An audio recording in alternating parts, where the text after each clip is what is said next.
बच्चों, आज हम जो है पीछे जो हमने वीडियो में बताया था आपको स्ट्रोक्स के बारे में, उनका रिवीजन करेंगे। आप कॉपी और पेंसिल निकाल लें अपनी नोटबुक, और जो मैं अक्षर बोलता जाऊं वो आप शॉर्टहैंड में लिखते जाइएगा।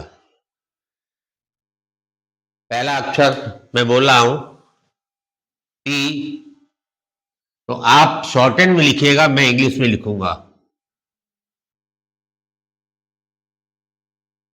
इसके बाद लिखिए चे।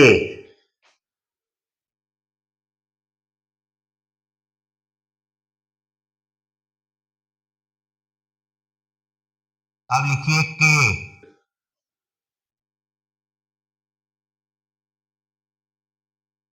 एट।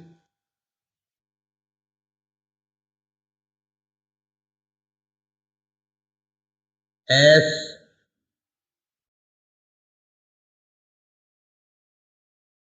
अब लिखिए एफ। आपको शॉर्टहैंड में लिखना है, इंग्लिश में नहीं लिखना है, आप शॉर्टहैंड में लिखते जाइए। एफ के बाद लिखिए इश।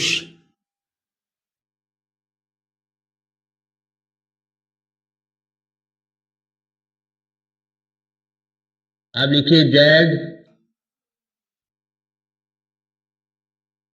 जेड के बाद आर लिखिए, आर डाउनवर्ड वाला आर। इसके बाद एल लिखिए, एल। एल के बाद रे लिखिए, रे।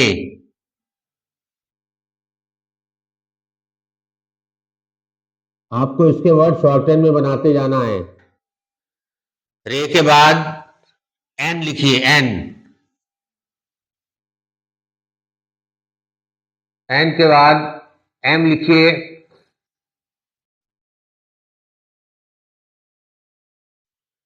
एम के बाद इश लिखिए, इश।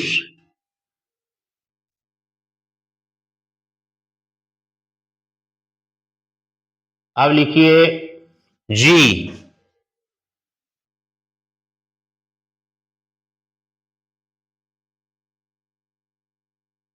जी के बाद में एच लिखिए।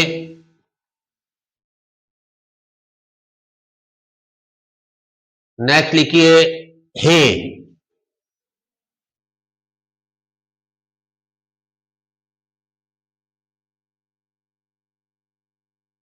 हे के बाद एस लिखिए, एस।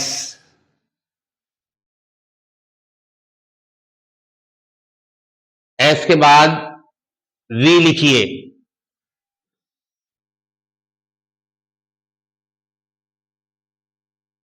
फिर लिखिए गे, जी ए वाई, गे। शॉर्टहैंड में लिखना है आपने। गे के बाद डाउनवर्ड आर लिखिए।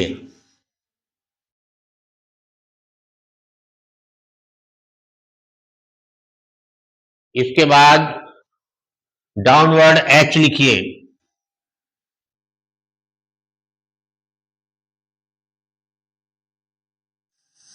अब लिखिए इंग।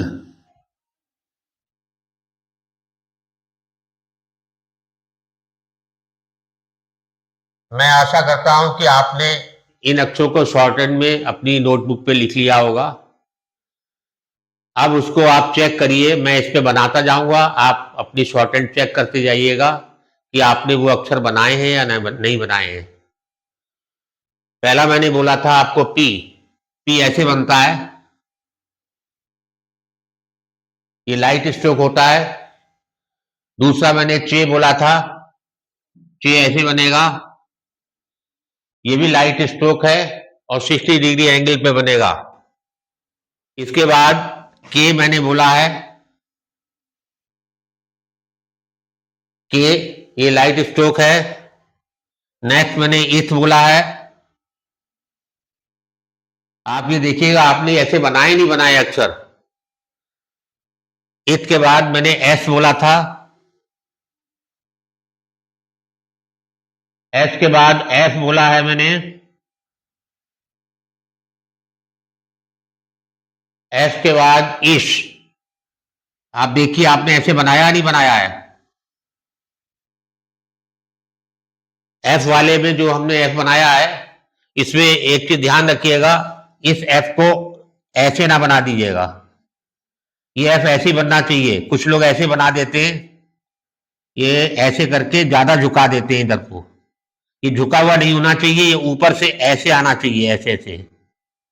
तो इसका ध्यान रखिएगा कि एफ ऐसे बनेगा। इसके बाद जेड आया था, एस को डार्क कर देते हैं तो जेड बन जाता है। नेक्स्ट बोला गया था आर, यहां पे आर डाउनवर्ड आर बनेगा। आर के बाद एल, एल ऐसे बनेगा। लेकिन एल के केस में भी जो है कुछ लोग क्या करते हैं, एल ऐसे बनाने की बजाय वो ऐसे बना देते हैं। ये गलत है। अगर आपने ऐसे बनाया है तो ठीक कर लीजिएगा, ऐसे नहीं बनेगा, ये ऐसे बनेगा। इसके बाद में रे आता है, नीचे से ऊपर को बनेगा। 35 डिग्री का एंगल होता है और लाइट स्ट्रोक होता है। नेक्स्ट है एन, इस तरीके से लिखा होगा आपने। उसके बाद एम आता है, एम। नेक्स्ट है इश, इश की आउटलाइन ऐसे बनती है। इसके बाद जी आया, इश को डार्क कर देंगे तो जी हो जाएगा, ये डार्क होगा। इसके बाद एच आया, एच को हम ऊपर से नीचे को ऐसे लिखते हैं और इसको डाउनवर्ड एच भी बोला जाता है। नेक्स्ट है हे, इसको अपवर्ड एच भी बोलते हैं और हे के नाम से पुकारते हैं।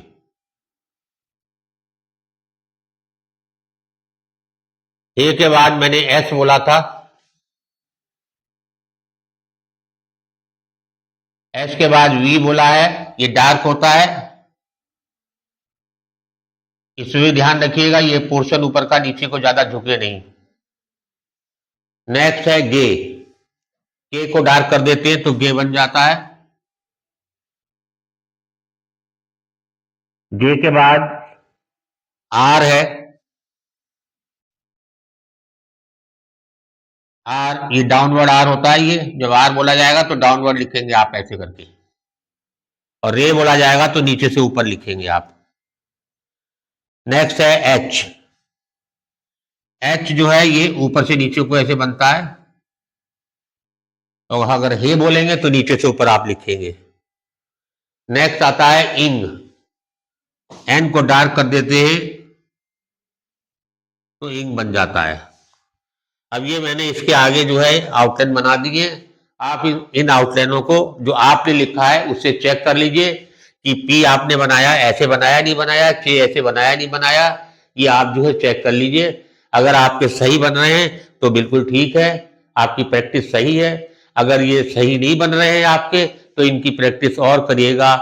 हर एक स्ट्रोक का एक एक पन्ना भरिएगा बोल बोल करके, और आउटलाइन बिल्कुल ऐसी बननी चाहिए, क्योंकि आउटलाइन का इसमें महत्व है। अगर आउटलाइन छोटी बनाएंगे तो उसका मतलब कुछ और हो जाता है, बड़ी बनाएंगे तो उसका मतलब कुछ और हो जाता है, और टेढ़ी मेढ़ी अगर बन जाएगी तो पढ़ नहीं पाओगे आगे। आप स्पीड में लिखोगे और टेढ़ी हो जाएगी, आप पढ़ नहीं पाओगे उसको। इसलिए जो है जितने स्ट्रोक हैं बिल्कुल एज इट इज इसी प्रकार आप बनाते जाइएगा, कोई दिक्कत नहीं होगी। धन्यवाद।